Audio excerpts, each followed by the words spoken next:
Assalamu alaikum. This is class 11th. Chapter is freedom and topic is negative and positive concept of freedom. As you know, dear students, yesterday we discussed about freedom and its definitions. तो आज जो हमने पढ़ना है that is negative and positive concept of freedom. Freedom के दो concepts है, negative and positive concept of freedom. जब हमने freedom पढ़ा, फ्रीडम या लिबर्टी जो मैंने कहा कि सेम वर्ड्स हैं, derived from Latin word liber which means absence of restraints, जो मैंने कल बताया था आपको. Freedom means absence of restraints. तो यहाँ पे मैंने आपसे कल भी बताया था कि जब हम कहते हैं एब्सेंस ऑफ रेस्ट्रेंट्स, उसका मतलब है किसी किस्म की रुकावट नहीं. आजादी का मतलब है जो आप करना चाहते हैं करिए. तो कल ही फिर मैंने बताया था नहीं, उसको हम एब्सोल्यूट फ्रीडम कहेंगे. वहां हम एक शख्स को लाइसेंस दे रहे हैं कि जो आपको अच्छा लगे करिए, आपको कोई रोकने वाला नहीं है.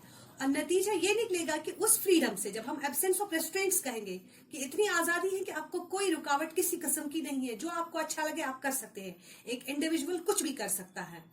तो जब उसे हम इतनी इजाजत दें कि वो कुछ भी कर सकता है, उसका मतलब है कि वो वहां पे दूसरों की लिबर्टी को नुकसान पहुंचा सकता है. And that is not the true sense of freedom. Freedom का मतलब होता है यहाँ पे जब हम अपने लिए भी जो सही सोचे और दूसरों के लिए भी सही सोचे. फ्रीडम का ये भी मतलब है कि when your state is giving you rights to develop your personality, when your state is giving you some rights in order to develop your personality, that is freedom.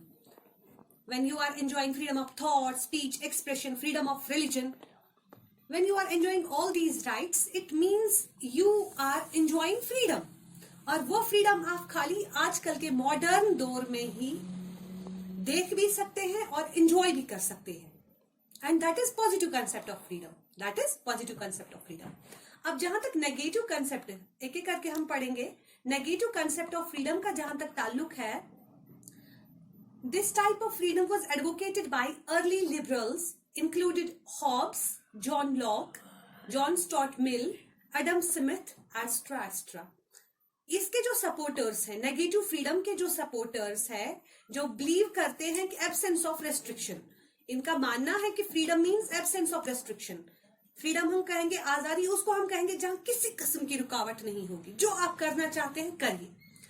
इस फ्रीडम का कंसेप्ट, नेगेटिव फ्रीडम का concept जो है वो early liberals से हमें मिला है. ये ज्यादा लिबर्टी पे ध्यान देते थे और इन्होंने ज्यादा लिबर्टी पे लिखा भी है और ये बिलीव भी करते थे कि हमें शख्स को, इंडिविजुअल को ज्यादा से ज्यादा लिबर्टी देनी चाहिए. इनमें हॉब्स की हम बात करेंगे, या जॉन लॉक है, जॉन स्टुअर्ट मिल है, जिन्होंने ज्यादा से ज्यादा लिबर्टी पर ही काम किया है. तो इनका मानना था कि एक शख्स जो है वो तभी खुश रह सकता है जब हम उसको हद से ज्यादा आजादी देंगे. आजादी देनी है तो दे दो हद से ज्यादा, जो वो करना चाहता है करने दीजिए. वरना आप बार बार उस पर पाबंदियां आयद करते हैं और कहते हैं मैंने आजादी उस शख्स को दे दी. तो जब आप बार बार उस पर रेस्ट्रिक्शंस आयद कर रहे हैं, वो किस किस्म की आजादी है? They regard state as a necessary evil. ध्यान दीजिएगा बच्चों, इनका मानना था कि स्टेट जो है, क्योंकि हम सब किसी न किसी स्टेट में रहते ही है, we are part of a state, everyone is part of a particular state. हम हिंदुस्तान में रह रहे हैं तो इसी तरह से हम हिंदुस्तान की स्टेट में रह रहे हैं. हमें वहां के रूल्स अडॉप्ट करने हैं, वहां की जितनी भी पॉलिसीज है उनको एक्सेप्ट करना है, फॉलो करना है. तो इसी तरह से इनका मानना है कि स्टेट जो है, सबसे पहले मैं आपको बता दूं, स्टेट जो होती है इसके खास 4 एलिमेंट्स होते हैं. एक स्टेट तभी बनती है जब सबसे पहले वहां पॉपुलेशन हो, दूसरा कंसेप्ट, दूसरा जो एलिमेंट है इसके लिए टेरिटरी हो, तीसरा गवर्नमेंट जरूरी है, चौथा है कि गवर्नमेंट के पास सॉवरेनिटी हो, पावर्स हो कि वो कुछ भी कोई भी लॉ बना सके और लोग उसको एक्सेप्ट कर सके. क्योंकि पहले जमाने में स्टेट नहीं थी, फिर धीरे धीरे might is right was prevailing in olden times, in ancient times. तो जिसकी लाठी उसकी भैंस, जो ताकतवर होता था, दूसरे जो भी वीकर सेक्शंस थे उन पर हुकूमत करता था. फिर धीरे धीरे कंफ्लिक्ट्स अराइज हुए और लोगों ने सोचा कि नहीं, हमें स्टेट को वजूद में लाना चाहिए.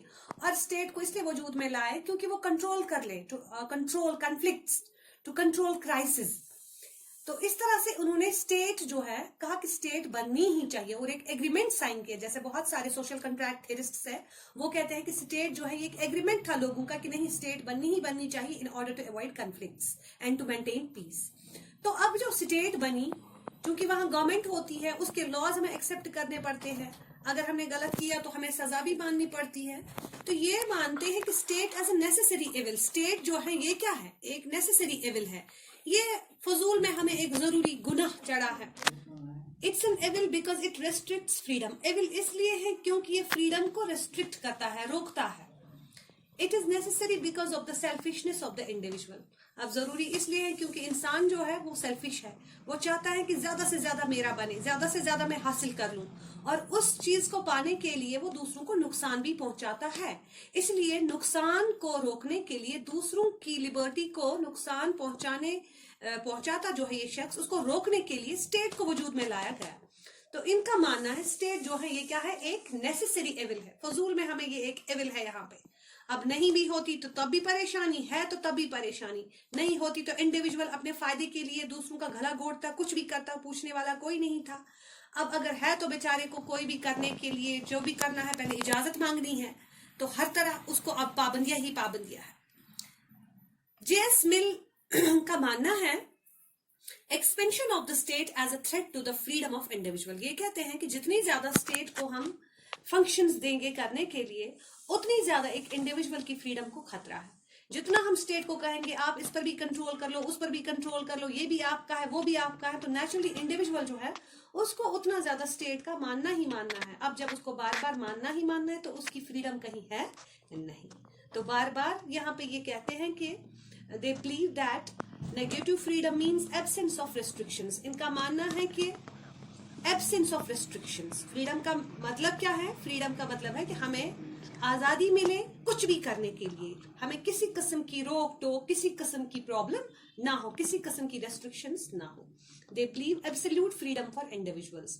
इनका मानना है, नेगेटिव लिबरल्स जो थे ये मानते थे कि इंडिविजुअल जो है हमें उसको हद से ज्यादा लिबर्टी देनी चाहिए, हद से ज्यादा फ्रीडम देनी चाहिए, उसे किसी किस्म की रोक टोक ना हो।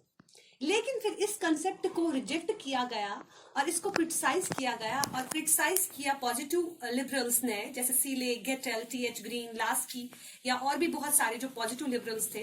They rejected the concept of negative liberty. उन्होंने कहा नहीं, नेगेटिव लिबर्टी का मतलब ये है कि you want to do anything and state is giving you permission to do anything even if you want to harm others. तो this is not liberty, this is licence, because here you are trying to harm others for the sake of your benefit. So that's why they rejected this opinion. इनका मानना है कि एक liberty इंसान एक state में ही enjoy कर सकता है। नो डाउट स्टेट में कुछ रेस्ट्रिक्शंस हैं, कुछ लॉज हैं, कुछ पाबंदियां हैं, लेकिन वो पाबंदियां, वो लॉज जो है वो हमारे बेनिफिट के लिए है। वो हम आपको इजाजत कत्ल करने की नहीं देंगे यहाँ पे, या आप करना चाहते हैं कुछ भी करें, कत्ल भी करिए, कोई प्रॉब्लम नहीं है, लेकिन यहाँ कह रहे नहीं, आप करिए क्या करना आपको, आप अपनी जिंदगी जी लीजिए, कैसे जीना है, कैसे खाना है, क्या करना है, कितना पढ़ना है, कौन सा जॉब अपनाना है, कोई रोक टोक नहीं, कौन सा धर्म अपनाना है, कोई रोक टोक नहीं, लेकिन आप दूसरे को नुकसान मत पहुंचाइए। तो यहाँ पे इनका मानना है कि एक इंसान लिबर्टी एंजॉय खाली और खाली कर सकता है एक स्टेट के अंदर ही। Positive aspect of liberty includes the right of man to do or enjoy something that is worth enjoying. Positive liberals का मानना है कि एक शख्स जो है वो वही करे, और उसको वो हक, जब उसको ये हक दिया जाएगा कि आप वही करिए जो आपको अच्छा लगे और जो सही है, और जब उस चीज की उसको इजाजत दी जाएगी, इसका मतलब है हमने उसे आजादी दे दी कि अगर उसको सही लग रहा है कि मैं सही कर रहा हूं, मेरे लिए सही क्या है, दूसरे के लिए सही क्या है, जब वो ऐसी चीजें सोचेगा तो इसका मतलब है उसको हम फ्रीडम दे रहे हैं। An individual is allowed to do all those things which are not harmful to others. एक शख्स को इतनी आजादी दे कि जो वो करना चाहता है करे, लेकिन दूसरों को नुकसान न पहुंचाए, which are essential for the personality development. एक शख्स वो तमाम काम कर ले जिससे वो अपनी पर्सनैलिटी डेवलप कर सकता है दूसरों को नुकसान पहुंचाए बगैर, तो इसको हम लिबर्टी कह सकते हैं, इसको हम फ्रीडम कह सकते हैं। Real liberty has a positive connotation, क्योंकि अगर सही लिबर्टी आप चाहते हैं तो वो आप पॉजिटिव कनोटेशन, पॉजिटिव लिबर्टी का मानना है कि पॉजिटिव लिबर्टी, सही लिबर्टी आप एक स्टेट के अंदर ही पाएंगे, क्योंकि जब आप कोई क्राइम करेंगे या आपने किया होगा तो आपको पनिशमेंट मिलेगी, जब आपको पनिशमेंट मिलेगी तो दूसरे लोग वैसा क्राइम कभी नहीं कर सकेंगे, और दूसरे लोग जो है उन्हें समझ आएगा हमारे लिए सही क्या है, गलत क्या है। It does not mean the absence of restrictions. इनका मानना है कि नहीं, सही लिबर्टी का मतलब नहीं है एब्सेंस ऑफ रेस्ट्रिक्शंस, बल्कि there should be restrictions when you want to harm others, when you are doing something illegal, that time state should restrict you, and that is the real concept of liberty. So positive liberty जो है it is accepted by all the modern democratic states. हर कोई जो है उन्होंने positive concept of liberty को adopt किया है, क्योंकि इनका मानना ही है कि एक शख्स सही फ्रीडम तभी एंजॉय करेगा जब वो एक स्टेट का पार्ट होगा, वहां के रूल्स, वहां के लॉज एंजॉय करेगा, उनको ओबे करेगा, दूसरों को नुकसान नहीं पहुंचाएगा, अपनी पर्सनैलिटी डेवलपमेंट के लिए उसको आजादी दी जाएगी, लेकिन दूसरों को नुकसान पहुंचाए बगैर। तो तभी जाके इस चीज को तमाम दुनिया ने पॉजिटिव कंसेप्ट को एक्सेप्ट कर लिया। अल्लाह हाफिज।